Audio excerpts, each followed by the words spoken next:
Growing your business is the fastest way to make yourself poorer. Not failing, growing.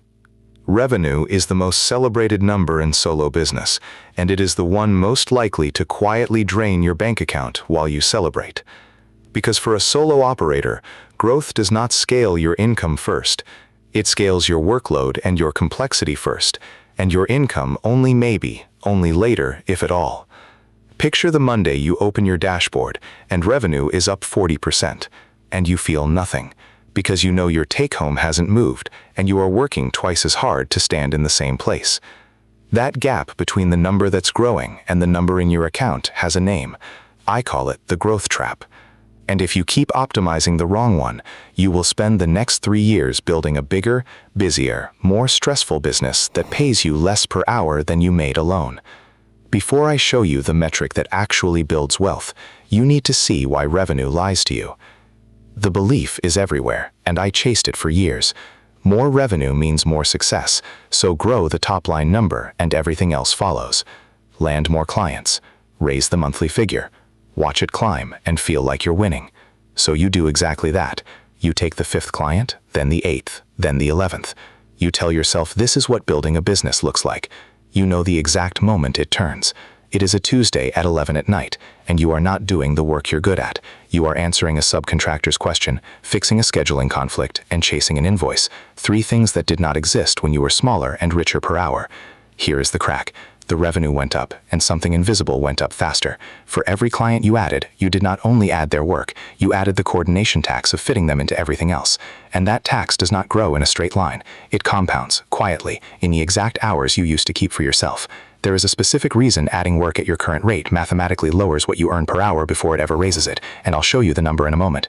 First, see what actually happens to your money when revenue climbs. Revenue is vanity. Profit per hour is the only number that pays you. Here is the dynamic, named precisely. As a solo operator, your real wealth metric was never top-line revenue. It is how much you keep for every hour you actually work.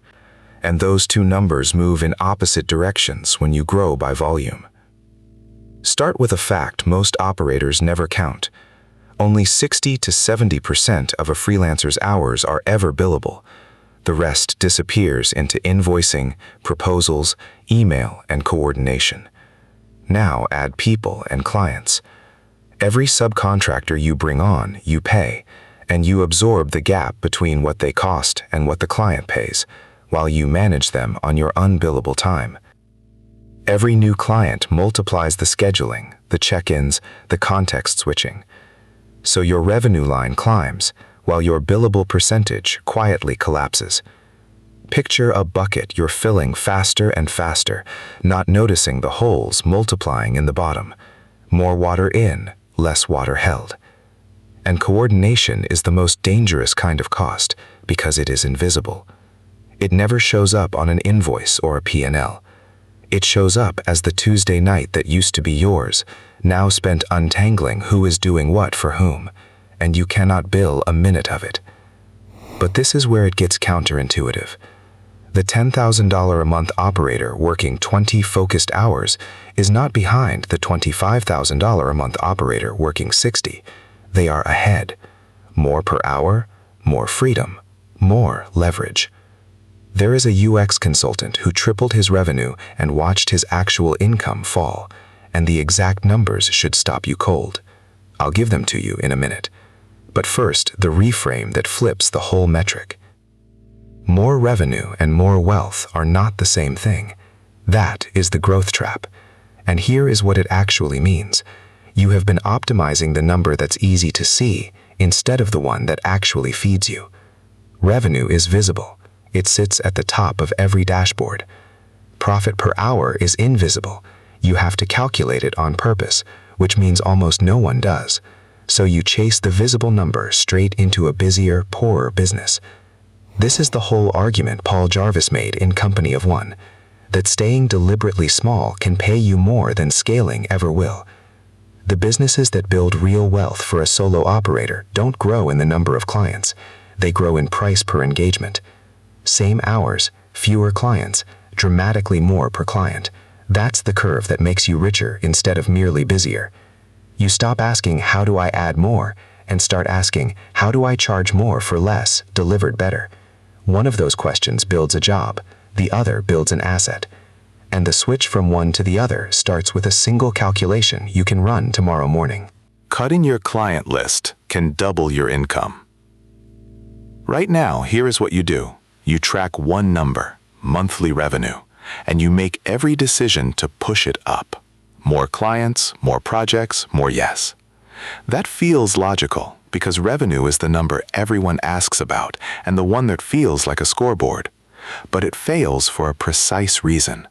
Revenue measures how much moves through your business, not how much stays with you, and the two stop agreeing the moment you grow by volume. Here are the UX consultant's exact numbers. 5 years solo, he grew from $8,000 a month to $24,000 over 18 months, tripled his revenue, by adding 2 subcontractors and going from a handful of clients to 11. His net income went from $6,200 a month down to $5,100. He was managing people full-time and eating their margins. Triple the revenue, 18% less in his pocket, and a calendar he no longer recognized. So he unwound all of it. Back to 3 premium clients, no subcontractors. He landed at $9,800 net, working 25 hours a week. So replace track revenue with track profit per hour. Your first 5 minutes look like this. Take last month's actual take-home, what hit your account after everything. Divide it by the hours you actually worked, all of them, not only billable. That single number is your real wage. Most operators have never calculated it once, and the first time they do, it comes in lower than they guessed. Write it at the top of a note. Every growth decision from now on has one test. Does it raise that number, or only the one on the dashboard?